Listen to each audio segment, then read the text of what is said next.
சேலம் மாநகரில் நமது சேலம் ஆர்ஆர் பிரியாணியின் ஒரு மாபெரும் சாதனை. 24 மணி நேரத்தில் 25,000 பிரியாணிகளை நமது சேலம் ஆர்ஆர் பிரியாணி சொமாட்டோ மூலம் வழங்கி மாபெரும் சாதனை படைத்துள்ளது. இதன் வெற்றி விழாவில் சேலம் ஆர்ஆர் பிரியாணியின் நிறுவனர் மற்றும் உரிமையாளர் நமது சேலம் ஆர்ஆர் தமிழ்ச்செல்வன் கலந்து கொண்டு கேக் வெட்டி கொண்டாடினார்.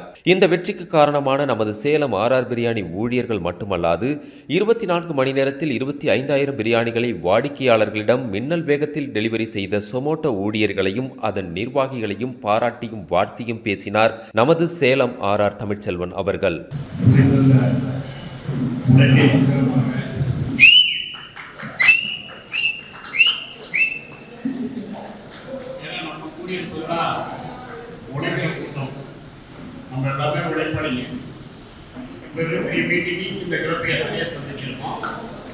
இந்த மாதிரி நம்மளை போல ஒரு ஆள் ஒருத்தர் இந்த குரூப் சந்திச்சு கேட்டால்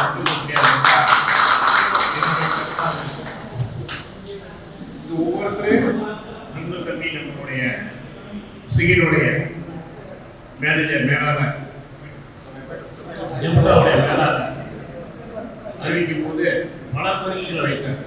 இன்னும் நம்மளுடைய நாம் பண்ணி தரணும் அப்படின்னு. இந்த படிப்பு, இந்த கம்ப்யூட்டரு இதெல்லாம் என்னன்னு நமக்கு தெரியாது. இந்த பணமாகவே எனக்கு என்னன்னு தெரியாது.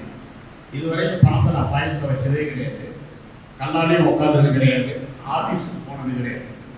எனக்கு தெரிஞ்சது அடுப்பு சூழலை கூட பேசுவது, என்னுடைய நண்பர்களை வழிகாட்டியை நடத்துவது, அடுத்து உங்களுக்கெல்லாம் உதாரணம் இருக்கிற மூணு வேலையை தான் நான் செய்யறேன்.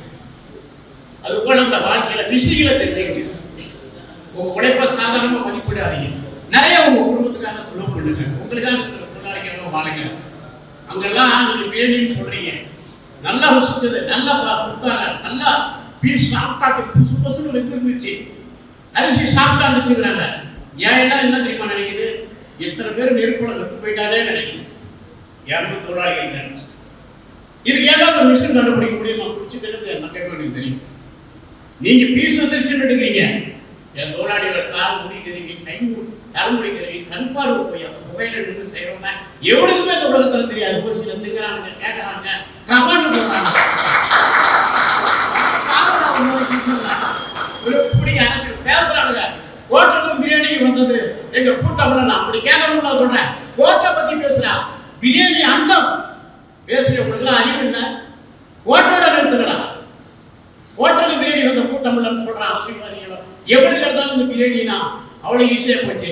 அந்த விதைக்கிற அரிசி ஒரு விவசாயிடா, அந்த எண்ணெய் ஒரு விவசாயி, அந்த பூண்டு விளைஞ்சது தெரியுமா உனக்கு? அந்த இஞ்சி விளைஞ்சது தெரியுமா?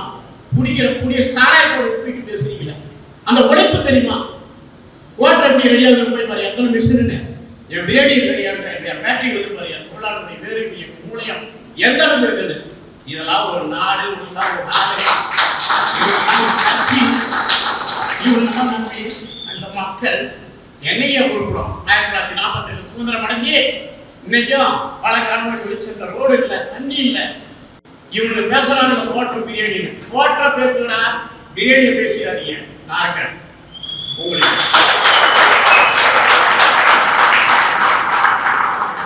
அதுபோல இப்படிலாம் இந்த ஜொமேட்டோன்னு ஒன்று எங்கே தொடங்கி ஒரு கம்ப்யூட்டர் ஆன் பண்ணி ஒரு முதலாளி எங்கே இருந்திருந்தாலும் அதற்கெல்லாம் ஒரு அச்சாரியான நீங்க எல்லாம் இருந்து மலைக்குடி இல்லைன்னா அந்த பூமி இல்லை, நீங்க இல்லைன்னா அந்த ஜொமேட்டோவே இல்லை.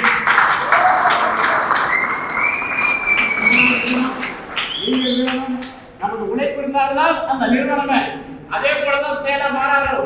இந்த மக்களுக்கு நான் உண்மையா இருக்கிற வரைக்கும் தான் இந்த சேதாரம் நடக்கும். படிக்க வச்சு நடக்க வச்சு பெற்று பார்த்து 10 மாசம் சொந்த புள்ள எதிர்த்து கேட்கறான், எனக்கு என்ன செஞ்சேன்னு. அவன் போடுற கமாண்டெல்லாம் மைண்டு சம்பளம். பெத்த தாய்களோட சோறு கூட ஆசிரியர் போடுற கமாண்டெல்லாம் நம்ம எல்லாத்தையும் ஏற்றுக்கணும். என்ன சொல்றீங்க? அவனை பெற்றதுக்கு அந்த தாய் எத்தனை பாடுபட்டுருப்பா தெரியுமா? உயிரை பெற்று பூமியில விலைக்கு அமெரிக்காவில் போயிருப்பாங்க. பெண்ணுடைய கற்பத்தை ஹாஸ்பிட்டல கணவன் வேடிக்கை பார்க்கணும்னு சட்டம். அப்பதான் ஒரு பெண் பண்ற பாடு தெரியுங்க. அப்படி அவனை பெற்று மக்கள் பாட்டி கண்ணே மணியை கூட்ட மகன் என் மகன் காப்பாற்றுவான். அந்த அம்மாவுக்கு மகன் கிடைக்கிட்டா போச்சோன்னா அப்புறம் தான் மத்தெல்லாம் அப்படின்னா எல்லாமே அப்புறம் தான். அப்படி அந்த மகன் கேட்கலாம், எனக்கு என்ன செஞ்சு படிக்க வச்சு தாலியை விட்டு வயல்ல புல்லு எடுத்து பசுமாட்டு கூட சண்டை போட்டு அது கூட வேடிக்கை வாங்கி அந்த தாய்க்கு பிள்ளையை படி வச்சு அனுப்பினா மறுபடியும் ஒரு வயிற்று சட்டை போட்டுட்டு எனக்கு என்ன செஞ்சீங்க என்ன ஏன் பெற்றுக்கிறீங்களா என் போட்டதுல ஒரு கமாண்டா வந்து சரி சரியா இருக்கு இது சின்ன பெரிய வித்தியாசம் கிடையாது. நான் எத்தனை இருப்பேன் ஏன்னா யார் பார்த்து போய் கிடந்த போர் புரியல ஏன் கொடுப்புல போய் நான் வந்துருக்கலாமே ஏன் இலங்கை கொடுப்புல தரல கொடுப்புல எல்லாமே இருக்குது எங்க இல்ல யாழ்ப்பாணம் யாழ்ப்பாணம் யாரு நம்ம தாய் தப்புக்கூடிய உறவு தமிழ் உறவு இந்தியாவில் உலக இருக்கிற அனைவரும் முதல் கடையை தமிழ்ச்சங்க நான் தரத்தேன் எந்த எதிர்பார்ப்பு எவருக்கும் கிடையாது. எந்த நேரத்திலையும் எனக்கு உதவுறவங்களையோ எனக்கு துணை நின்றவங்களையோ நான் யாரால வாழ்ந்து கொண்டிருக்கின்ற இந்த மக்களால் அவங்க உடம்புக்கும் உள்ளத்துக்கும் ஒன்றும் ஆகக்கூடாது. போடுற பட்டல வேற இருந்து பொருட்கள் இருந்து அவங்க சொல்லுவாங்க பிரியாணி சாப்பிட தெரிஞ்சாதான் நான் பல இடத்துலாம் போய் பார்த்தா நல்ல மசாலாவாக ஒரு பிரியாணி இருப்பாங்க. அந்த அளவுக்கு இஞ்சி போட்டு பேசுறதுலாம் நிறையா இருக்கும். இன்னைக்கு இருக்கிற இளைய தலைமுறை தூக்கி வெளியே கொடுப்பாங்க. அவங்களுக்கு தெரியறதில்லை. அவங்களுக்கு தெரிஞ்சதையும் நம்ம கொடுத்துட்டு இருக்கிறோம்.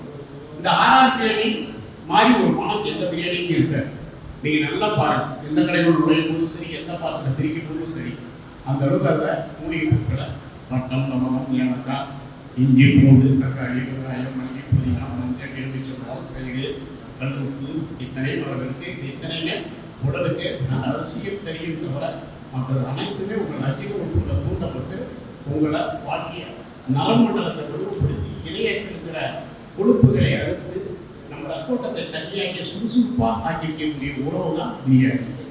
இது முறையாக செய்யும். ஒரு ரூபாவும் பணம் தான், ஒரு கோடி பணம் தான். கண்டிப்பாக பணம் போகும். ஆனால் ஒரு ரூபாய்க்கு தர வேல்யூ என்னன்னு தெரியும், ஒரு கோடிக்கு தர வேல்யூ என்னன்னு தெரியும். சில பிரியாணிக்கு நம்ம பிரியாணிக்கு வேல்யூயும் பண்ணணும் புரிஞ்சிருக்கோம் உங்களுக்கு. அதுக்கு முறையோடு அது ஒரு துணியும் எந்த விளைவு ஏற்பட்டாலும் 75 ரூபாய்க்கு 2012 கொடுத்த பிரியாணி இன்னைக்கு 99 ரூபாய் கத்திரிக்காய் நோட்டு கொடுத்து அவன் சொல்கிறாருன்னா அவங்களுடைய ஃபீலிங். எனக்கு உங்களை பேர் செஞ்சு சாப்பிட வச்சுட்டு நஷ்டன்றத பேசாமல் ஒரு பேசுறது. ஆமாம் அளவுக்கு ஒரு மனசை கண்டிப்பாக நான் பாராட்டேன். இது எங்கேயும் வீண் போயிடாது. அங்கே போய் நேரில் பார்த்து ஒரு சோத்துக்கு அத்தனை சண்டை போட்டுட்டு இருப்போம். அவருக்கு ஒரு வழியான சோறு, இவருக்கு ஒரு வழியான சோறு, இன்னொருத்தருக்கு சோறே இருக்காது, வெளியே சண்டை நடக்கும். இப்படியே இப்போ சினிமா வந்து இருந்துட்டு நிலையில இருக்குது இந்த நாடு. அந்த சினிமா நாயகரும் நம்ம மாதிரி கொடுத்துட்டு இருக்கிறோம். பாக்கியாஜி சொல்றாரு, சுந்தராஜன் சுந்தரத்தினுடைய டைரக்டர், இவங்கெல்லாம் சேர்ந்து எங்களை புகழாக சுற்றுறாங்க. சேலம் மாறாவுடைய 8வது மண்டலம் நல்ல வேலை அந்த இடத்துல என் பேரை சொல்றாங்க. சேலம் மாறான்னு சொல்லுதுன்னு என் நினைவிடுது. அத்தகைய பெருமையெல்லாம் உங்களையே சொல்றாரு. அண்ணன்கிட்ட இந்த நடிகர் சங்கமே கடன்பட்டிருக்குது. அவருக்கு கேட்கும் போதெல்லாம் எங்களுக்கு கொடுக்குறாரு. கொடுக்கலாம் பேசாம போயிடுவாரு. யார் சொல்றா? பேரை சொல்றாரு. காரணம் என்னன்னா, நான் என்ன நினச்சிட்டு போவேன்னா, பேரரசர் ஒரு 5 பேர் குடும்பமாக போயிட்டாரு நினைக்கவே மாட்டேன்.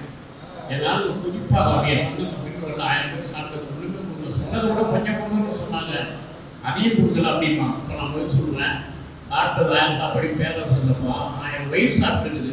அந்த ஆசியோட 1000 வயிறு தான் நான் சாப்பிட்டுருக்கே தவிர அவரே எடுத்துட்டு போயிடல வீட்டுக்கு. இந்த தர்மம் பண்ணும்போது நம்ம பண்ணிட்டே அகர ஒரு மனிதனுக்கு வந்துடவே கூடாது. அது கொடுக்குறது இந்த மக்கள், இந்த மண்.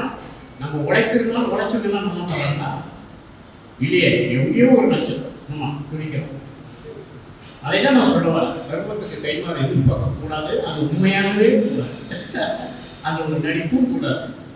இருப்பு போயிடும்னு பயந்தவன் என்னைக்குமே சம்பாதிக்க முடியாது. உங்களுக்கு கூட சொல்லி அனுப்புறேன், உங்க காசுல உங்க உடம்புக்கு தேவையான செலவு பண்ணுங்க. செலவு போட்டவனுக்கு தான் காசு கிடைக்கும். திட்டமிட்டவனெல்லாம் வெட்டுப்பட்டு செத்துட்டு இருக்கிறாங்க. வெட்டுப்பட்டு செத்துட்டு இருக்கிறாங்க. அது 1-2 செய்தி வராம செத்துட்டு இருக்கிறாங்க. ஒருத்தர் மனிதன் வெட்டுறானா அவருடைய ஆசைகள் எப்பேற்பட்டதா இருக்கும்? ஒரு தர்மத்தை வெட்ட முடியுமா?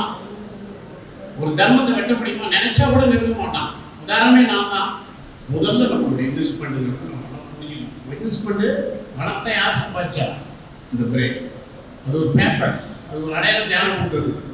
நம்மளுடைய மூலம். இந்த அறிவுத்திறன் மட்டும் இருந்துட்டா இவ்வளவுடைய வாழ தெரியும். எவ்வளவு வாழ தெரியாதவங்க இருக்காங்க. தெளிவு பண்ண எத்தனை பேர் தூக்க மாத்திரம் போறவங்க ஏழையே கிடையாது. வளர்ந்து இருக்கிற பிரச்சனை அனைத்து நோயுமே பணம். சாதாரண உழைப்பாளிகள் கிடையாது. உழைப்பாளிகள் இருக்கிற பிரச்சனையெல்லாம் நான் முன்ன மாதிரி பெரிய ஆளாகும். இப்படியே சொல்லிட்டு மகிழ்ச்சியாக இருக்கிற செஞ்சு அவங்க மறந்துடுறாங்க. ஆமாம், ஏதோ ஒரு செல்ஃபோன் வாங்கி ஒரு டிவி கட்டுவாங்க, ஒரு பைக் டிவி இருக்கும், இல்லை இந்த மாதம் வீட்டு வாடகை என்ன, கரண்ட் பில் எப்படி கொடுக்கலாம், பிள்ளைங்க ஃபீஸ் எப்படி கட்டலாம், அது நம்ம குழுவுக்கான தங்கச்சிக்கோ அக்காவுங்களுக்கோ கல்யாணத்துக்கு என்ன பண்ணலாம், பிள்ளை கல்யாணத்துக்கு என்ன பண்ணலாம்னு மட்டும்தான் ஒரு போராளியுடைய பிரச்சனை. ஆனால் ஒரு போராளியுடைய பிரச்சனை தெரியுங்களா? இதை எப்படி எல்லாம் இதுக்கு மேலே ஒரு பிரச்சனை முதலாளிகள் இருக்கணும். இந்த உலகத்தில் முதலாளிகள் மட்டும் நிம்மதியாக இருக்காங்க.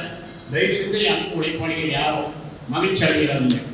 ஏன்னா அவங்க நிறுவனத்தை அது நீனா பாக்ஸாக இருக்கட்டும், அம்பானியாக இருக்கட்டும், அதானியாக இருக்கட்டும், யாராக இருக்கட்டும், தன் நிறுவனத்தோடு தன் நிறுவனம் விற்கிறவங்க போட்டி போட்டுக்கிட்டு தான் இருக்கிறாங்க. அவரோட பெரிய அம்பானி தன் மகனுடைய திருமணத்தை நடத்தினாங்க. கூட பிறந்த சகோதரர் கல்யாணம் 2 பேர் தான் அவங்க அண்ணன் தம்பிங்க இல்லை. அப்போ எவ்வளோ நிம்மதி இழந்திருக்கக்கூடியவங்க இல்லையா? குடும்பம் 2 பிள்ளைங்க கொண்டு போய் அழிப்பாரு அப்பா அப்புறம். இந்த பணம் தான் வாழ்க்கையில் நினைச்சிடாதீங்க. உறவுகளும் அன்புகளும் பாசங்களும் அன்றாடம் நம்ம ஒவ்வொரு விஷயத்துக்காக போகிறோம். திட்டங்கள் தான் நம்ம வாழ்க்கை. அதுதான் உங்களுடைய இன்ட்ரெஸ்ட். சின்ன சின்ன பிரச்சனைகளோடு நீங்கள் இருக்கிறீங்க. அவ்வளோ பெரிய பிரச்சனை இருக்கிறாங்க. யாரை மிஞ்சலாம், எப்படி மிஞ்சலாம். இப்போ கூட நம்ம அம்மானியோடைய இந்த ஜியோ விற்கிறதுக்கு 2ஆம் மார்க்ஸ் பார்த்துட்டு இருக்கிறார். இந்த ஆன்லைனில் ஒரு இடத்துல கல்வி படிக்க தெரியலான்னு விஷயங்கள் என்னன்னு தெரியும். இந்தியாவுடைய பொருளாதாரம் என்ன, உலக பொருளாதாரங்களோ அவ்வளோ அருமையாக எனக்கு தெரியும். இந்த நாட்டுடைய வளர்ச்சி பற்றி கேட்டால் பேசுகிறேன். நம்ம எந்த இடத்துல பின்தங்கி இருக்கோம், இந்த உலகத்தை என்ன செய்ய வேண்டும், புது புது ஆயுதங்கள் அல்ல, புது புது உணவு தான் தேவை. இந்த உணவை சாப்பிட்டா அந்த நோய் வராதுங்கிற கண்டுபிடிப்பு தான் அந்த நாட்டுக்கு உலகத்துக்கே தேவை. ஆனால் இவருக்கு கண்டுபிடிக்கிறதெல்லாம் எவ்வளோ சீக்கிரம் ஒரு மனிதன் அந்த ராக்கெட் போய் கொள்ளும், இந்த அணுஆயுதம் எவ்வளோ சீக்கிரம் கொள்ளுங்கிறதுல தான் ஆராய்ச்சி எடுக்கிறாங்க. இவன் போரிமான எந்த நிமிடத்தில் அந்த நாட்டில் போய் குண்டை போட்டு வந்துடும். அது எவ்வளவு வாழ போகிறோம்னா சாக போகிறோம். இந்த ஆராய்ச்சி தான் இருக்கு. ஆனால் எது வாழ வச்சுட்டு இருக்குது உயிரை, இயற்கை கொடுத்த உடம்புக்கு எது வாழ வைக்கிது? காற்று, நீர், உணவு. நம்மளாம் எதில் இருக்கிறோம்? உணவுல வரோம். நம்மளோட கோடீஸ்வரன் எவனுங்கிறது வந்து நீங்கள் புரிஞ்சுக்கிட்டு போகாது. நீங்கள் தான் எல்லாத்தையும் வாழ வச்சுருக்கீங்க. 4 முறை சீர் அடிச்சு அனுப்பிட்டாங்க அந்த பையனை. ரிஜெக்டரு நான் கூட கூட்டிட்டு போவாங்க தடவை. என்ன ரிஜெக்டர் அடிச்சிருக்கீங்கன்னு சரியா பதில் சொல்லீங்க. நிறையா தான் சொல்ல விரும்புறதில்ல. நான் கேள்வி கேட்டேன், நீங்கள் வந்து நீங்களா கூட்டிட்டு போகிறீங்க? நான் என்ன மினிஸ்டரா? தர்மங்க, உண்மையான தர்மத்தை சம்பாதிச்சிருக்கிறோம். எப்பவும் மைண்டில் இருந்து நம்மளோட குடியும் ஒரு காலத்தையும் அப்படி நினைக்க மாட்டானுங்க. அவளுக்கு ஒரு மரியாதை இருக்காது. நான் எந்த சபையிலும் சீட்டு தேடி போனதே கிடையாது. இதுவரைக்கும் எந்த நடிகை தேடி பார்த்தது கிடையாது. என் தெரியும். எந்த நடிகை எந்த அரசியலும் எனக்கு தெரியாத நினைச்சதில்லை. அவ்வளோ பேர் தெரியும். முத நாங்களாம் தீக்கா போட்டோம். எங்கள் அப்பாலாம் அவரையே தீக்கா போனாது எனக்கு தெரியாது. அந்த விடைய ரத்தம் நம்ம கூட போடுவோம் இல்லையா? அப்படி உண்மையாவே இருப்பேன். சொந்தத்துக்கு 100 ரூபா கொடுத்துட்டா திருப்பி கேட்குறாங்க. சின்ன மாட்டை போய் அப்படி சின்ன வயசுலேயே அது ரத்தத்தில் இருக்கும். ஏடா கலைஞருக்கு குடும்பம் இருந்தாலும் போய் அதிசயப்பட்டேன். கலைஞர்லாம் நம்ம தமிழுக்காக வாழ்வார் இல்லையா? தலைவர் கலைஞரை அவருக்கு குடும்பம்லாம் இருக்குதா? ஐயோ அப்படின்னு அதிர்ச்சியாக இருக்கிறேன். இவனுக்கு எல்லாம் வந்து நம்மளுடைய வரி பணத்தை பங்கிட்டு சாப்பிடக்கூடியவங்க. நீங்க ஓடுற உங்க கால்கள் இருக்கு இல்லையா? அந்த காலுடைய உழைப்பு உங்க உடம்புல இருக்கிற வேர்வை துணியை பங்கிட்டு சாப்பிடணும்னா நீங்க பெரியார நினைக்காதீங்க. எவனுமே எடுத்துக்காதீங்க. நீங்க தான் ஹீரோ, நம்ம தான் ஹீரோ.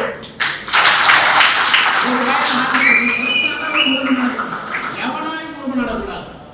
தான தர்மம் கூட வெளியே போறோம். தான தர்மத்துக்கான உண்மையை தர்மம் பண்ணணும். நான் தொழிலை வளர்க்கவும் தன்னை பெருமைப்படுத்திக் கொள்வதற்கும் சீன் போனோம்னா தலை சாய்க்கவே சாய்க்காதீங்க. தர்மங்கிறது உண்மையானதா இருக்கணும் இந்த நாட்டுக்கு. ஏன் அரசியல் போல தமிழ்நாடு முதலமைச்சர் தன்னை மகனுக்கு தெரியும். இனிமே ஏன் கூட இருக்கணும்னு சொன்னாரு. ராசா உட்காந்துருக்காரு, கேள்வியர் உட்காந்துருக்காரு, மா சுப்பிரமணியம் நின்றுட்டு இருக்காரு. சுகாதார அமைச்சர் நான் தம்பதியோட முதலமைச்சரோட உட்கார்ந்து இருக்கும்போது கரங்களை பற்றி கொண்டு சொன்னார், இவருக்கு ஏன் இன்னும் பதவி கூட வந்தீங்கன்னு. நான் என்ன பேசியிருப்போம் கேட்கல. அப்படி நினைச்சு பாருங்க. ஒரு முதலமைச்சர் என்ன பேசிக்க முடியும்? தமிழ் சொன்னார், உண்மையை பேசுறேன். அவருக்கு தெரியாம நான் பேசுறேன். சசி கட்சினா, நீதி கட்சினா, திகானா, திமுக, அதிமுக, இன்னைக்கு இருக்கிற பாமக இருந்தது, விடுதலை சிறுத்தைகள் இருந்தது. இந்த நாட்டுடைய தமிழுடைய பண்பாடு என்னன்னா நெம்பரையை கட்டப்படா பேச முடியுமா? ஒருத்த நீ உண்மையா இருந்து பாரு. என்னடா சொத்து சபா இருக்கிற கூர் போட்டுருக்கீங்க. இது அரைக்க மட்டும் ஒரு அண்ணன் தம்பிங்க 1 ஸ்கொயர் ஃபீட் கட்டிக்கிறாயா? ஒரு தாய் வைக்கிற சொந்தம் இந்த மண்ணுக்கு. இந்த மண்ணு ஒண்ணுதான். இந்தோனேஷியாவில் ஆனா இங்க சுனாமிடா. இது கனெக்ஷன் ஒண்ணு இல்ல, இது ஒரு இயற்கை. இங்க இருந்து சந்திரனுக்கு 3,94,000 கிலோமீட்டர், சூரியனுக்கு 15 கோடி கிலோமீட்டர். வியாழன் கிரகத்துல கொண்டு போய் 100 பூமி அடி வைக்கணும். ஒரு உயிரினம் கிடையாது, தேடிட்டு இருக்கிறோம். பெருமைப்படா மனுஷனா பிறந்ததுக்கு. இதுதான் குலத்துக்கு சொல்றேன். அப்படி என்னடா திட்டம் போறீங்க? நல்லா தானே திங்கிறீங்க காலையில. அது பிறந்தவனா மனுஷன், வாழ வைக்க பிறந்தவன் தானே மனுஷன். வாழ வைக்கிற இடத்துல நம்ம வந்து இயற்கை காற்றை கொடுத்துருக்குது, தண்ணியை கொடுத்துருக்குது, உணவை அதே இயற்கையிலும் பூமியிலும் விளைய கொடுக்குது. அதை அறுவடை பண்ணி வயிற்று கொண்டு போய் சேர்க்கணும். பெரும் பணியை நீங்க செய்றீங்கன்னா நீங்க தான் உண்மையான கடவுளை சொல்றேன்.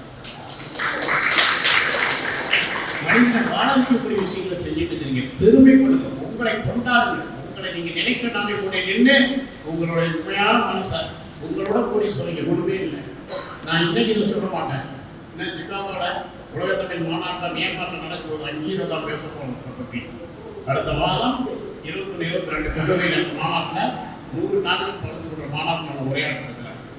அதுக்கப்புறம் சொன்னாரு, இன்னும் ஒரு ஆண்டுக்குள்ள சேலம் மாநாடு உலக மிகவும் தடம் அடித்துள்ளன. சேலம் மாநாடு தடம் 2019 லண்டனில் வச்சிருச்சு. சிக்காகோல ஆபீஸ் போட்டாச்சு. அண்ணன் தம்பிக்கு அவருடைய எண்ணத்துக்கு ஒரு மகிழ்ச்சியான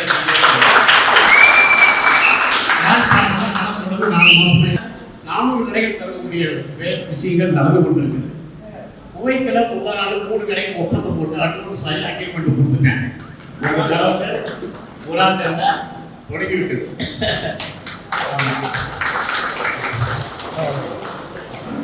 அடுத்தது 10,000 25,000 என்பதுனா விட லட்சங்கள் கூட பண்ணலாம். அந்த திட்டம் சரியானதாக இருக்கட்டும். எல்லா உழைப்படி பாதுகாப்பாக இருக்குங்க. நீங்க ரெண்டிங்கிற போகும்போது செல்போனை வண்டியை ஓரம் நிறுத்தி பேசுங்க. ஏன்னா உங்களுக்காக ஒரு உயிர் வீட்டில் காத்துட்டு இருக்குது. நம்ம உயிர் போயிட்டா நமக்கு தெரியாது, நிம்மதியா போயிடுவோம். நம்ம போன வேண்டி நமக்காக வாழ்றீங்க. இருந்துகிட்டே இருந்துகிட்டே செத்துக்கிட்டு இருக்கிறாங்க. புரிஞ்சுங்க, அவங்களுக்காக உங்க உடம்பையும் உங்க கவனத்தையும் உங்க தொழில் மேல கொஞ்சம் வண்டி ஓரம் நிறுத்திட்டு பாதுகாப்பான முறைகளை கடைப்பிடித்து அவசரப்படுத்துவாங்க. தயவு செஞ்சு அவசரப்படுத்தாதீங்க. கொஞ்சம் பட்டிகள் தான் பொறுப்பு கரையாங்க. நீங்க வேகமா போக மாட்டீங்க. தயவு செய்து விளக்கியம் மனதில் நிலப்படுத்தி